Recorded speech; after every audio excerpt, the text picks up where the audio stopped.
Well, hello everybody and welcome to MikeyTaylorGaming, where today we're taking a look into the world of Luigi's Mansion glitches for the Nintendo Gamecube. Now, this video could not have come out at a more perfect time, because number 1, Luigi's Mansion 3 was released the other day, and number 2, I have the perfect excuse to wear this Halloween suit, because it's Halloween.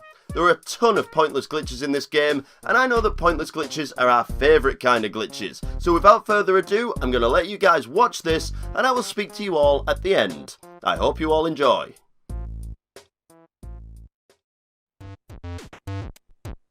Luigi's Mansion has definitely been one of the hardest games to get an episode of Glitch Picnic out of, because there aren't too many glitches in it, which means if you're watching this, you've probably seen most of them before. But the good news is that with a little help from the Luigi's Mansion speedrunning Discord, we're going to start with something that most of you might not have seen. And it's completely pointless, like 90% of the glitches we're going to see today, which I know are our favourite kind of glitches. At any mirror in the game, you can scan it to activate a little animation and be teleported back to the foyer. Even the mirror in the foyer takes you back to the foyer. For some reason, I really don't know why, but let's just accept it and move on. When you unlock Area 3 of the game, head to the washroom on floor 2 of the mansion and defeat the ghost in here with the water element. Then scan the mirror before the lights come on and the animation for returning to the foyer will play, but not like normal. If you scan it in time, then instead of being teleported back to the start of the mansion, the spinning effect will get faster and faster and faster. If you watch it for long enough, it'll appear to slow down and reverse, but it's just because there aren't enough frames per second to keep up with how fast it starts to spin. It seems like no matter how long you leave the room for, as long as you're in Area 3 by the time you come back here, it'll still be spinning. I mean, I managed to catch another 8 boos before coming back here, and the mirror was still spinning, so I think we've well and truly broken it in Area 3. This is one of the good visual glitches that we're going to see today, but I found out the hard way that it only works on the Japanese version of the game. As always, I tried it on the English version first, but I should know after so many episodes that I should play the Japanese version from start to finish for the best glitches. If you think this was pointless, well, trust me, like I mentioned earlier, 90% of the glitches we're going to see today are just as pointless as this. But please don't leave, I swear things get better. I mean, look at this bouncing ball glitch. It's pretty cool, right? No, it's not cool. Shouldn't even be classed as a glitch.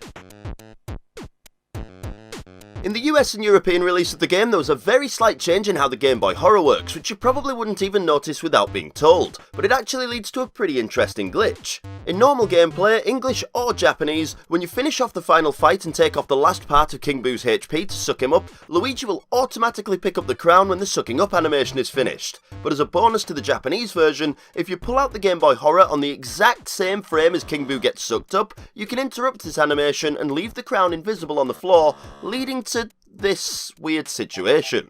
Bowser's head will float unattached to his body as if King Boo is still active on the battlefield, and all collision detection is deactivated, so you can just walk right on through his body. Look at that little nose, poking out of that monstrous leg. How cute!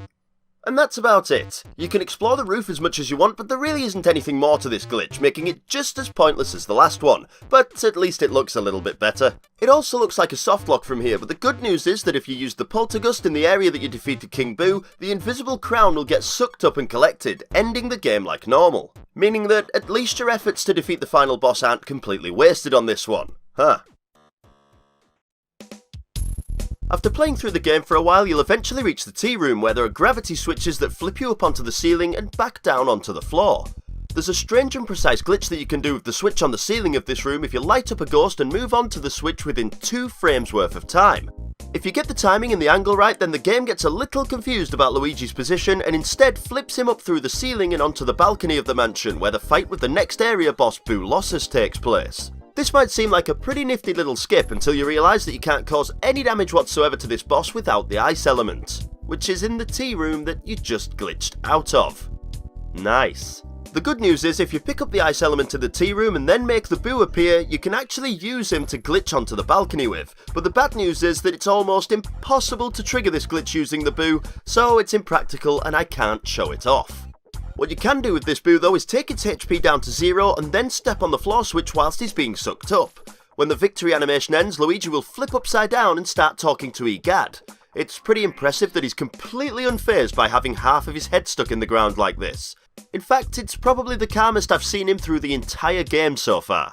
Next up, I've got the most ultimate, pointless, useless, is this even a glitch in the world? I'm ashamed that this even has to be included in the video, but if you make your way to this balcony, you'll find Toad just chilling up here minding his own business. Yeah, he's crying to himself, but he's minding his own business nonetheless. If we want, we can cheer him up or annoy him more by walking into him and pushing him around the balcony a little. And that's it. That is the glitch. Apparently that's a glitch according to everyone I've spoken to and everything I've read. Still here? Good. I'm sure we can all see that this is far from impressive, but there are still a few glitches left to show off in this game that are much better to look at, and even one that's actually up there with some of the big name glitches that we've seen on Glitch Picnic too. So get ready to be excited! There's a glitch that you can activate in the artist studio after completely clearing the room and defeating the Van Gogh ghost in here. As soon as Van Gogh is defeated, just leave the key where it is on the ground, head outside onto the balcony, and then head back inside again. Every single time that Luigi leaves and enters back into the mansion, you'll hear the key drop again, but it isn't the same key obviously, because that wouldn't be much of a glitch, would it? Once you're bored of heading in and out of the door, head back to the artist studio to find this glowing set of keys where you left the original key on the ground. Here's a comparison in first version to show you that it actually did do something. Turns out that every time you walk back into the mansion, a duplicate key is created that sits in the exact same place as the original one, and touching it isn't advised, because after seeing where the key is meant to be used, you'll have to sit through the animation of picking up every single one of the duplicates. And this is probably even more boring to watch than walking in and out of that door 50 times. During the Sir Weston fight in the basement, there's a pretty precise glitch that you can activate that glitches out the ice block in the corner. There's a little bit of timing to this one, but if you melt the ice that's surrounding him, keep the torch turned off, and then manage to grab a hold of him on the exact same frame that the ice block pops back into existence, then you can pull him out of it and drag him around when you shouldn't be able to. As soon as Sir Weston escapes, the ice block will teleport to where he is when he vanishes again, and it has no collision detection, so you can get Luigi to stand inside it if you want to. I have no idea why you'd want to do this, but you can. Until it pops back into its normal position again anyways.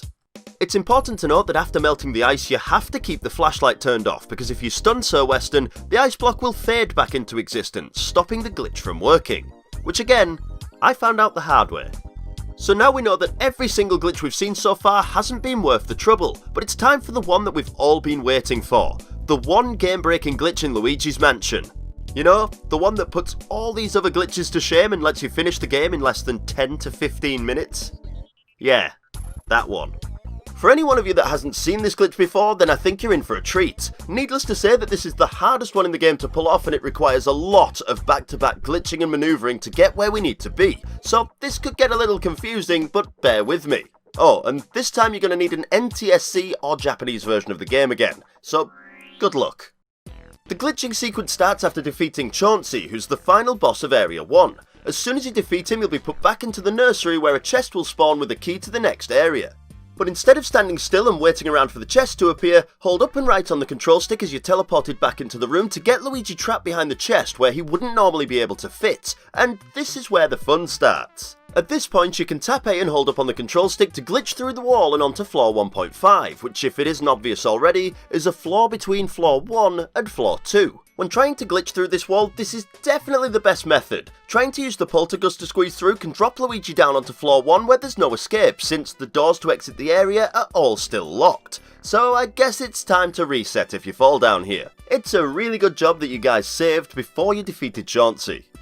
When you successfully make it onto floor 1.5, head all the way to the right until Luigi won't go any further, and if you pull out the Game Boy Horror, you'll be able to see that this is the first door we're going to have to go through to progress. So just press A and he'll glitchily try to open it. Before he finishes this walking on the spot sequence, pause the game and make sure that the control type is set to standard. Then hold left on the control stick to make sure the ghost hiding in the next room doesn't have a chance to scare Luigi once he enters into it. Now that he's facing the left, pause the game and set the controls to sidestep and then walk backwards to make sure that the ghost still doesn't scare him. If Luigi gets scared here, it means he's going to fall down to the first floor and you'll probably end up trapped again. Once you're out of range of the ghost, you can attempt the first tricky part of this glitch. The next door in the sequence is locked, so you're going to need to glitch through the wall to get to the hallway on the other side of it. What you're going to try and do here is get Luigi to stand on a skewed angle, and in all of the attempts I made at this, the easiest method I found is to face this wall in sidestep mode, twist Luigi's body to the right with the C-stick, and then get one of the bats in the hallway below to hit him whilst you tap down on the C-stick.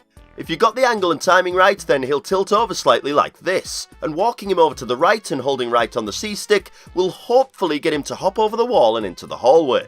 Personally, I found this part a little tricky because Luigi decided not to jump the wall a few times, even with the skew, which was pretty frustrating to say the least, but when he does get over there, you better believe that it's a great feeling. Now that we've successfully glitched over the wall, walk him to the end of the hallway and rotate him around as you walk past the middle of it, because there are two ghosts hiding in here, and like I said a second ago, a scared Luigi is a Luigi falling down to floor 1. At the end of the hall, you've got to try and trigger a more complicated skew glitch using one of the bats to the left, so use the poltergust to awkwardly drag one of them over to the right of the corridor until you're stood around here. Once you manage to get a bat over here, you have a quick sequence of buttons to input. Release the R button, tap left on the control stick, then tap right on the C stick, and with a little bit of luck, Luigi will be on his skewed angle again. But it needs to be a lot more of an angle this time, which because of the setup makes it a lot more difficult to get right. If you've managed to follow all the way up to this part, then great news. You ain't seen nothing yet. With the skewed angle active, change the control style to standard mode and then use the C stick only to have Luigi face towards the screen. Then change back to sidestep, hold up and left to back him up into the corner, and then hold up on the control stick and the C stick so that you can see the gym below Luigi. At this point, you'll have to keep on holding up on the control stick to keep him walking backwards, and you should be able to tell if you're in the right position if he's lined up between this frame thingy in the background. If that wasn't confusing enough for you, now it's time for the hardest of the hard parts. Pause the game and hover the cursor over the standard control style and hold the control stick up and right just enough so that it doesn't move the cursor over the sidestep style. When you feel like you've got the setup right, press A and then press X just one frame later and Luigi should fall 2 floors through the mansion and into a wall in the basement, right next to the final boss door. If you manage to fall into the basement, then great, but do not do anything from here. Before moving anywhere, be careful where you step next. Step to the left and you'll pop back in bounds. Go too far to the right and the game will soft lock in a state where you can only use the Game Boy Horror in the up and down directions. And go too close to the door when out of bounds and you'll trigger the cutscene and fail to get into the final room. So let's go through how not to do these things, shall we? From the position that Luigi lands in the basement, pull out the poltergust and move to the right until you can only see half of this pillar on the left of the screen. Then start to tap up on the control stick until you can see a tiny part of the boss door on the left. If you can see the door like this, then pulling out the Game Boy Horror and turning around should let us see Mario in the final room. We want to hold up and double tap X to fine tune our movements towards him. And by doing this, we can avoid soft locking ourselves out of bounds and we can avoid the cutscene trigger. With a good few movements, Luigi will be close enough to the door that walking forward should just pop him right through the wall and into the final room of the game where we can play out the boss battle and finish the game like normal. As normal as it gets anyway for doing a glitch like this. So that's it. If you manage to string together every single one of these different techniques and glitches in one run, then you should easily be able to get a time of less than 15 minutes. I mean, Linkus7's world record speedrun of this game is done in less than 9 minutes, so I don't want any excuses from you guys. Pick it up and try this out. If you are going to try this one out for yourselves, just be prepared to reset a few times, because one slip up and it could mean trying the entire thing over again. Could be one of the fastest speedruns you've ever done if you practice for a little while though, so it's definitely worth it. And with that guys, it's the end of today's spooky episode. Well, I guess it wasn't that spooky, I mean, it's only Luigi's Mansion after all. Thanks for watching all the way to the end, where I'd like to finish up with a huge thank you to everyone who's decided to give that little extra support to the channel through the Patreon this month, bringing us closer and closer to that shiny, new quality equipment. So, this month's top Patreons are Toadsbrot, Fun for Hire, Max Wegner, John Tekar, Sam Kirkham, and Multimedia Nerd. It's still amazing to me to know that you guys think this content is worth that little bit extra, and it's definitely motivating me to get more content created if you didn't already notice by now. As always, if you want to keep up to date with the other channel happenings, head over to Twitter, Discord, MikeyTaylorGameplay, which I still haven't used yet, and all the other good stuff that you can find in the description below. Thank you all so much for watching as always, and don't forget, I love you all. Mwah.